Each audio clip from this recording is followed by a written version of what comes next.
আসসালামু আলাইকুম। প্রিয় দর্শক, অন্য মঞ্চের আলাপ চাইতায় আপনাদের সকলকে আমন্ত্রণ জানাচ্ছি। প্রিয় দর্শক, সাজ্জাদ কাদিরের প্রীতি নিন, শুভেচ্ছা নিন। সেনা কর্মকর্তাদের বিচার নিয়ে পরিস্থিতি ক্রমেই জটিল থেকে জটিল হয়ে উঠছে। আইন ভঙ্গ করছে কে? আইসিটি নাকি সেনাবাহিনী? আপনারা জানেন যে পুরনো খবর, আজকে আমরা 14 তারিখে কথা বলছি, গত 8 অক্টোবর আন্তর্জাতিক অপরাধ ট্রাইব্যুনাল 25 জন সেনা কর্মকর্তার বিরুদ্ধে গ্রেপ্তারি পরোয়ানা জারি করেছে। এর মধ্যে 16 জন কর্মরত এবং 9 জন অবসরপ্রাপ্ত কর্মকর্তা। 16 জনের মধ্যে 15 জন চাকরিরত, একজন এলপিআর ভোগরত। সেনা কর্মকর্তারা গত শনিবার 11 অক্টোবর একটি প্রেস ব্রিফিং করে বলেছে যে, আপনারা জানেন সেগুলো, আবার নতুন করে একটু রিপিট করি, যে আমাদের কাছে কোনো ওয়ারেন্ট আসেনি তখন পর্যন্ত, গত শনিবার পর্যন্ত, এবং পুলিশও আমাদের সঙ্গে যোগাযোগ করেনি। আমরা সোশ্যাল মিডিয়ায় দেখে, যাদের নামে অভিযোগ বেরিয়েছে সোশ্যাল মিডিয়ায় দেখেছে, তাদেরকে আমরা হেফাজতে নিয়েছি। সেটা গেল একরকম। কিন্তু আন্তর্জাতিক অপরাধ ট্রাইব্যুনাল আইসিটি কি বলছেন? আইসিটির চিফ প্রসিকিউটর তাজুল ইসলামও গতকাল এই বিষয় নিয়ে কথা বলেছেন। আসামিকে আদালতের মাধ্যমে কারাগারে পাঠাতে হবে বলে জানিয়েছেন আন্তর্জাতিক অপরাধ ট্রাইব্যুনালের চিফ প্রসিকিউটর মোহাম্মদ তাজুল ইসলাম। 15 জন সেনা কর্মকর্তাকে রাখার জন্য সাব জেল ঘোষণা করা হয়েছে। এই প্রসঙ্গে চিফ প্রসিকিউটর সাংবাদিকদের বলেন, আমি এখন পর্যন্ত জানি না আদৌ কোনো সাব জেল ঘোষণা করা হয়েছে কিনা। কোনো ডকুমেন্ট আমার হাতে নেই। যদি সরকার কোনো নির্দিষ্ট জায়গাকে সাব জেল ঘোষণা করে, সরকারের সেই ক্ষমতা আছে কোন জায়গাটাকে জেল ঘোষণা করবে। এটা স্বরাষ্ট্র মন্ত্রণালয়ের আওতাভুক্ত, সুতরাং এটা আমাদের কনসার্ন হওয়ার কোনো বিষয় না। আমাদের যেটা বক্তব্য সেটা হলো, যখন কোনো আসামির বিরুদ্ধে গ্রেপ্তারি পরোয়ানা জারি হবে, আইন শৃঙ্খলা বাহিনী যখন এটা তামিল করবে, কাউকে গ্রেপ্তার করবে, তখন সরাসরি কাউকে জেলে নেওয়ার কোনো বিধান নেই। চিফ প্রসিকিউটর আরো বলেন, আইন হলো আসামিকে গ্রেপ্তার করে আদালতে আনতে হবে।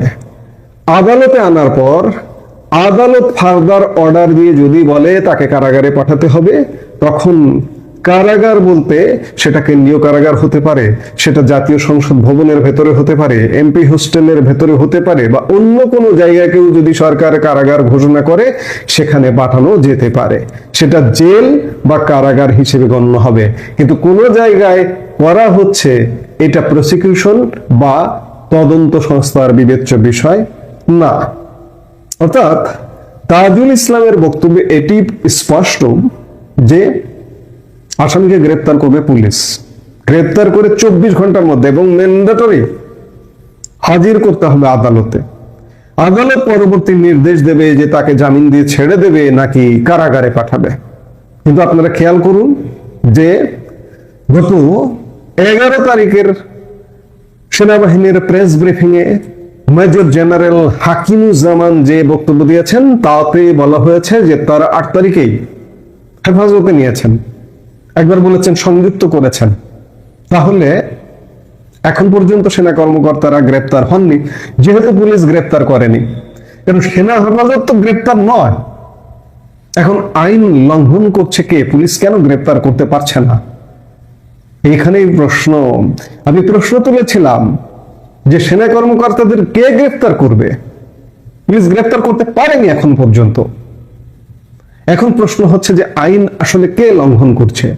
একটি ভারতীয় গণমাধ্যম নর্থ ইস্ট নিউজ গতকালকেও প্রায় বেশ রাতে একটি স্টোরি করেছে। নর্থ ইস্ট নিউজের চন্দন নন্দী, তিনি সেখানে সুস্পষ্ট করে তার স্টোরিতে বেশ চমৎকার করে ব্যাখ্যা করেছেন যে 14 জন বাংলাদেশি সেনা কর্মকর্তাকে আটকের 48 ঘন্টারও বেশি সময় পরেও তাদের আদালতে হাজির করা হয়নি। এটি বাংলাদেশের 1898 সালের ফৌজদারি কার্যবিধির লঙ্ঘন, যেখানে বলা হয়েছে যে গ্রেপ্তারকৃত বা আটক ব্যক্তিদের মধ্যে 24 ঘন্টার মধ্যে ম্যাজিস্ট্রেটের সামনে হাজির করতে হবে। বাংলাদেশ সেনাবাহিনীর 24 জন অফিসারের মধ্যে 14 জনকে গ্রেপ্তার করে ঢাকা সেনানিবাসের লগ এরিয়ার একটি কারাগারে আটক করার 48 ঘন্টা সময় অতিবাহিত হলেও অভিযুক্ত ব্যক্তিদের দেশের ফৌজদারি কার্যবিধি আদালত সিআরপিসি কর্তৃক নির্ধারিত আদালতে হাজির করা হয়নি। 11 অক্টোবর সন্ধ্যায় 14 জন অফিসারকে গ্রেপ্তার করা হলেও অভিযুক্ত সেনা অফিসারদের আইনজীবীর সাথে দেখা করার সুযোগ দেওয়া হয়েছে কিনা সে সম্পর্কে কোনো তথ্য নেই। অভিযুক্ত অফিসারদের আটক করা হলেও এই পদক্ষেপটি অবৈধ এবং তাদের সাংবিধানিক অধিকার লঙ্ঘন, কারণ আদালতে হাজির না করে আটক রাখার সময়সীমা বাধ্যতামূলকভাবে 24 ঘন্টারও বেশি ইতিমধ্যে হয়ে গেছে। গ্রেপ্তার হওয়া ব্যক্তিকে 24 ঘন্টার মধ্যে ম্যাজিস্ট্রেটের সামনে হাজির করতে হবে। এই 24 ঘন্টার সময়কাল হলো নির্বিচারে আটকের বিরুদ্ধে একটি সাংবিধানিক এবং আইনি সুরক্ষা। যদি এই সময়সীমার মধ্যে গ্রেপ্তারকৃত ব্যক্তিকে ম্যাজিস্ট্রেটের কাছে হাজির করা না হয় তাহলে তাদের হ্যাবিয়াস কর্পাসের মাধ্যমে মুক্তি পাওয়ার অধিকার রয়েছে। গ্রেপ্তার এবং আদালতে হাজির করার বিষয়ে 1952 সালের সেনা আইন বাংলাদেশ সিআরপিসির বিধানের তুলনায় ভিন্ন অবস্থান গ্রহণ করে। সেনা আইনের 8ম অধ্যায়ের 64 ধারায় বলা হয়েছে, প্রত্যেক কমান্ডিং অফিসার লক্ষ্য রাখবেন যে তার অধীনে থাকা কোনো ব্যক্তিকে যখন কোনো অপরাধের অভিযোগে অভিযুক্ত করা হয় তখন তাকে 48 ঘন্টার বেশি আটকে রাখা না হয়। অর্থাৎ একটা গোজেমেলে লেগে গেছে। সেনাবাহিনী বলছে আটক করেছে, গ্রেপ্তার করে তাদের হেফাজতে রাখা হয়েছে। আবার একটা ভবনকে সাব জেল হিসেবে ঘোষণা করেছে। সাব জেলে তো সেনাবাহিনী নিজে নিজে রাখতে পারে না, যে আদালত থেকে আদেশ হয়েছে সেই আদালতে হাজির করতে হবে। আদালত যদি বলে যে আপনারা ওখানে রাখেন তাহলেই শুধুমাত্র রাখতে পারে। আর যদি আদালত বলে যে জামিন দিয়ে দেওয়া হলো, জামিন দিয়ে দিতে পারে। কিন্তু গত 8 তারিখের পর থেকে এখন পর্যন্ত কোনোটাই করা হয়নি। এখন প্রশ্ন হচ্ছে যে সেনা কর্মকর্তাদের বিচার নিয়ে পরিস্থিতি কতটা জটিল হয়ে উঠেছে।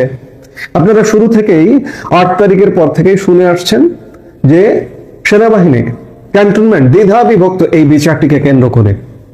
ক্যান্টনমেন্ট বলছে, বেশিরভাগ মানুষ বলছে যে সেনা কর্মকর্তাদের আইসিটিতে বিচার হতে পারে কিনা। গত শনিবার 11 অক্টোবর মেজর জেনারেল হাকিমুজ্জামানের প্রেস ব্রিফিং দেখে মনে হলো যে তিনি ইনসাফ শব্দটা ব্যবহার করেছেন। ন্যায় বিচার চান, বিচার হতে হবে। সংবিধান স্বীকৃত যে কোনো আইনের প্রতি তারা শ্রদ্ধাশীল। যদি শ্রদ্ধাশীল হয়ে থাকেন তাহলে এই যে আইসিটি এখন যে কাজটি করছে তারা কি সাংবিধানিক? বর্তমানে ইউনূস সরকার কি সাংবিধানিক?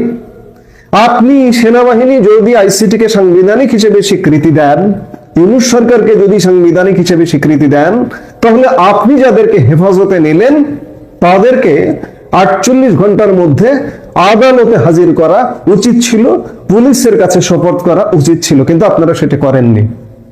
আমি আপনাদের কথাই বলছি যে তাহলে আপনারা আইন লঙ্ঘন করলেন।